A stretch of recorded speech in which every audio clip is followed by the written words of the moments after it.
Pemirsa, pemerintah dan DPR telah sepakat untuk menggelar pemilu 14 Februari 2024 nanti. Tapi satu persatu partai politik penyokong Presiden Joko Widodo putar haluan dengan menyuarakan usulan agar pemilu ditunda. Alasan beragam, mulai dari anggaran, kondisi ekonomi, hingga dampak perang Rusia-Ukraina. Masuk akalkah wacana pemilu ditunda? Apa dampaknya bila usulan ini berbuah menjadi kesepakatan politik?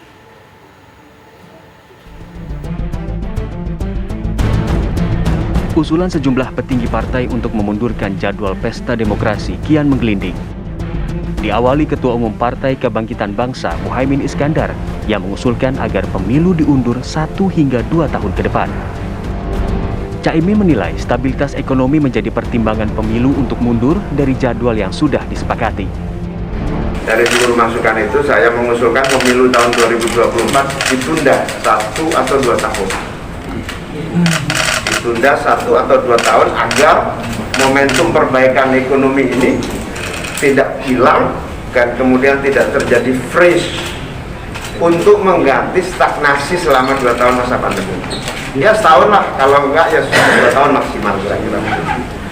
Moga-moga usulan saya nanti saya sampaikan ke teman-teman pimpinan-pimpinan partai, saya usulkan ke Pak Presiden. Nah, bagaimana, apakah bisa betul ya nanti kita lihat saja apakah mungkin bisa diundur atau tidak.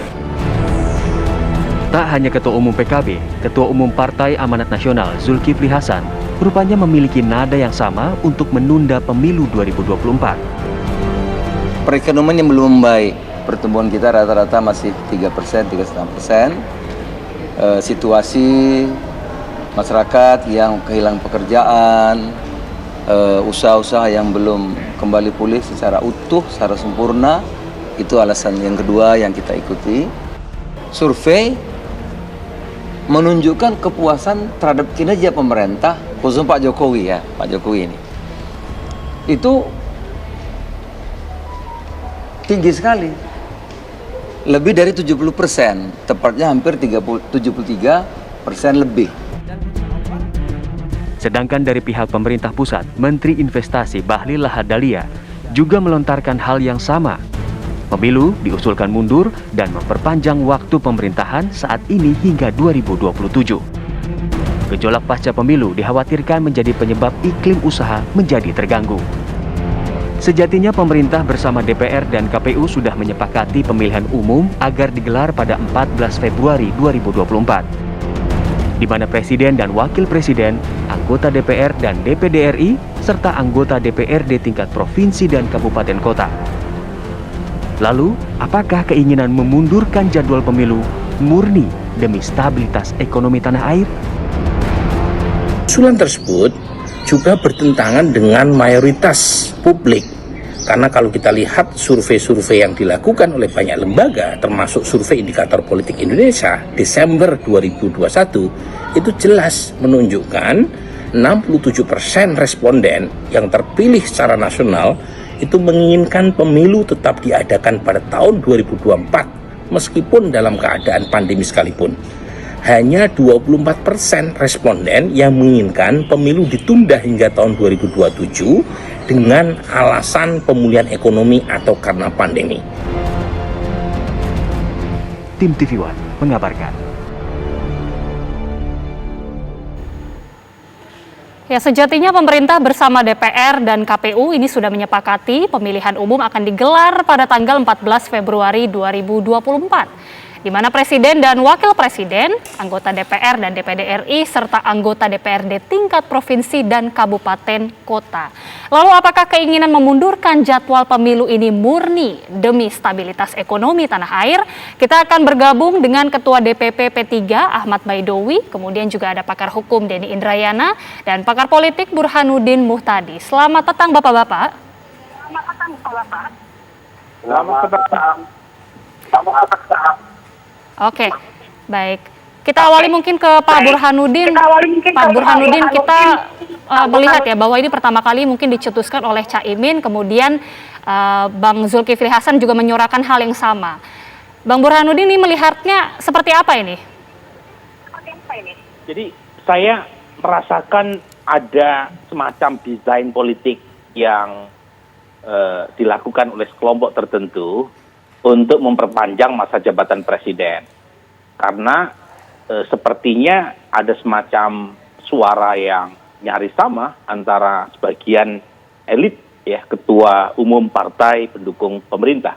Saya sebut sebagian karena Ibu Mega, ketua umum PD Perjuangan, kemudian Nasdem dan Gerindra sepertinya punya aspirasi yang berbeda dengan ketua umum PKB atau ketua umum PAN. Nah, saya ingin menjelaskan sedikit karena ketua umum PAN mengutip survei, meskipun survei yang dikutip sebenarnya survei Kompas, tetapi survei-survei yang lain termasuk survei indikator itu juga menemukan kepuasan terhadap presiden terutama sejak November, Desember hingga Januari 2022 itu memang sedang menapaki masa approval yang cukup tinggi ya. Di data saya 70%, data Kompas 74%. Nah, seolah-olah data itu dipakai sebagai justifikasi terhadap aspirasi perpanjangan.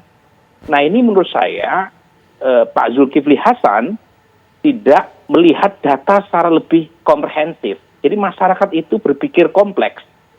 Apa maksudnya? Kalau kita lihat data yang saya rilis, betul bahwa mereka puas terhadap kinerja presiden, tetapi sebagian besar mereka yang puas tetap taat konstitusi.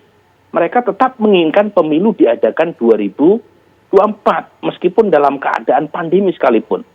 Jadi soal kepuasan itu satu sisi, tetapi soal ketaatan konstitusi itu sisi yang lain. Nah, ini yang tidak ditangkap oleh sebagian elit partai pendukung pemerintah. Karena seolah-olah mereka yang puas itu otomatis menginginkan perpanjangan. Baik. Coba cek tuh pernyataan Jokower kelas kakap, misalnya Bung Adi Armando, kemudian Eko Kuntadi, Nong Daro Ahmada, itu mereka pendukung Pak Jokowi yang luar biasa, Pak Burhanuddin, tetapi tetap menginginkan pemilu diadakan sesuai dengan jadwal yang diamanatkan oleh konstitusi. Apa sebenarnya yang kemudian membuat PKB dan PAN ini justru ingin menunda pemilu? Karena kalau kita lihat kan dua partai ini berlatar belakang sama ya, yaitu pemilih Muslim. Apakah masuk akal ini katanya soal ekonomi, pertimbangan ekonomi, makanya memutuskan untuk mencetuskan ide ini?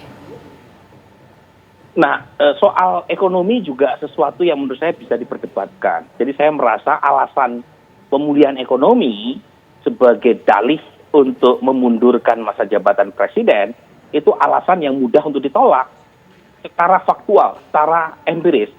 Kalau kita lihat perkembangan pemulihan ekonomi justru on the track. Terakhir pertumbuhan ekonomi kita itu sudah positif di atas 3%. Pada tahun lalu sempat mengalami kontraksi. Artinya pemerintahan Jokowi sudah benar dalam melakukan proses pemulihan ekonomi. Nah, kalau kemudian dimentahkan sendiri oleh sebagian elit pendukung partai pemerintah, berarti ada seolah-olah mereka tidak percaya terhadap kinerja pemulihan ekonomi pemerintah. Lawang datanya justru menunjukkan adanya perbaikan. Kenapa kemudian dianggap bahwa ya sekarang mengalami perburukan dan makin memperburuk jika pemilu tetap diadakan sesuai dengan jadwal. Nah, kita langsung tanyakan saja kepada salah satu perwakilan partai politik, Pak Baidowi. Ini kita kan melihat ini usulan dari PKB dan juga diikuti oleh PAN. Apakah P3 ini akan mengikuti langkah yang sama dengan PKB dan PAN, Pak? Ya, P3 memiliki pendapat yang tentu hanya bisa diketahui oleh P3 ya. Dan kami menghargai usulan-usulan yang disampaikan oleh Ketua Umum PKB maupun Ketua Umum PAN. Maka dalam posisi ini, kemudian P3 coba mengkonfirmasi dulu, meminta pendapat dari para pakar, baik itu hukum tata negara, pakar politik, ya, pakar ekonomi, apakah benar dalihnya ekonomi lagi lesu, apakah itu menjadi alasan untuk menunda pemilu. Terus kaitannya dengan pakar hukum tata negara terkait dengan asas konstitusionalitas kita dalam bernegara. Meskipun hari ini menunda pemilu itu merupakan tindakan inkonstitusional. Tetapi dalam politik, bisa saja yang inkonstitusional menjadi konstitusional, yakni dengan mengamandemen Undang-Undang Dasar 45. Itu bisa saja, tetapi sampai detik ini belum ada pemikiran dari MPR untuk melakukan amandemen 45 khususnya terkait dengan perpanjangan masa jabatan Presiden maupun DPR terkait dengan penundaan pemilu. Jadi saya kira kita tidak bisa melawan logika kewarasan berpikir, itu bahasa kami di P3 ya. Jadi meskipun kita berkoalisi kan untuk soal-soal yang bersifatnya terkait dengan konstitusi itu kan tidak semuanya harus satu pendapat gitu. Oke, tidak semua harus satu pendapat. Kita ke Pak Dedi Indrayana sekarang. Pak Denny, kalau tadi disampaikan ada ketakutan bahwa ini akan melanggar konstitusi. Apa sebenarnya yang paling ditakutkan, Pak, dari usulan penundaan pemilu ini? Baik, pertama memang kita harus melakukan klarifikasi ya, apa yang sedang diusulkan. Bahasanya sekarang kan bermacam-macam. Ada penundaan pemilu, ada perpanjangan masa jabatan presiden, ada 3 periode. Itu konsekuensinya berbeda-beda secara detail. Tetapi yang pertama yang ingin saya sampaikan, penundaan pemilu itu bukan hanya, kalau betul ya, bukan hanya terkait dengan pemilihan presiden, pemilihan parlemen di pusat maupun di daerah, jadi DPR, DPD maupun DPRD provinsi, kabupaten, kota, tapi bisa jadi, dan ini yang harus diklarifikasi, juga penundaan pemilihan kepala daerah yang diadakan di bulan Oktober atau November di tahun yang sama, 2024. Jadi ini juga perlu mendapatkan perhatian. Yang mana yang akan ditunda? Apapun, apakah itu penundaan pemilu seluruhnya atau sebagian, ataukah perpanjangan atau pemunduran masa jabatan presiden, ataukah menambah 3 periode, itu memang tindakan yang inkonstitusional, tindakan yang melanggar prinsip negara hukum, negara konstitusi yang ada di dalam pasal 1 ayat 2 kita, melanggar masa jabatan presiden, melanggar prinsip pemilu yang berkala, reguler, 5 tahun sekali. Jadi, dan akan banyak prinsip-prinsip dalam konstitusi kita yang dilanggar dengan ide ini. Apakah itu akan selesai pelanggaran itu dengan merubah Undang-Undang Dasar? Saya berpendapat tidak. Mengapa demikian? Karena prinsip dasar konstitusi atau yang kita sebut dengan konstitusionalisme itu adalah membatasi kekuasaan, to limit the power, sehingga penundaan pemilu untuk memperpanjang masa jabatan, merubah masa jabatan presiden atau memperpanjang menjadi lebih dari 2 periode, itu bertentangan secara diametral, secara langsung dengan prinsip pembatasan itu sendiri. Bahkan dalam penelitian saya, kebetulan disertasi S3 saya tentang amandemen Undang-Undang Dasar 45, maka salah satu pilar utama reformasi konstitusi kita adalah ketika masa jabatan presiden itu dibatasi dari awalnya tanpa limitasi menjadi hanya 2 periode. Itu salah satu fondasi dan spirit dasar reformasi konstitusi kita. Baik, artinya ini tentunya usulan ini adalah dianggap tindakan yang inkonstitusional, tapi dilakukan atas pertimbangan ekonomi. Tapi bagaimana dari sisi politik? Sebenarnya pihak mana saja yang diuntungkan jika pemilu 2024 ditunda? Sesaat lagi kami kembali.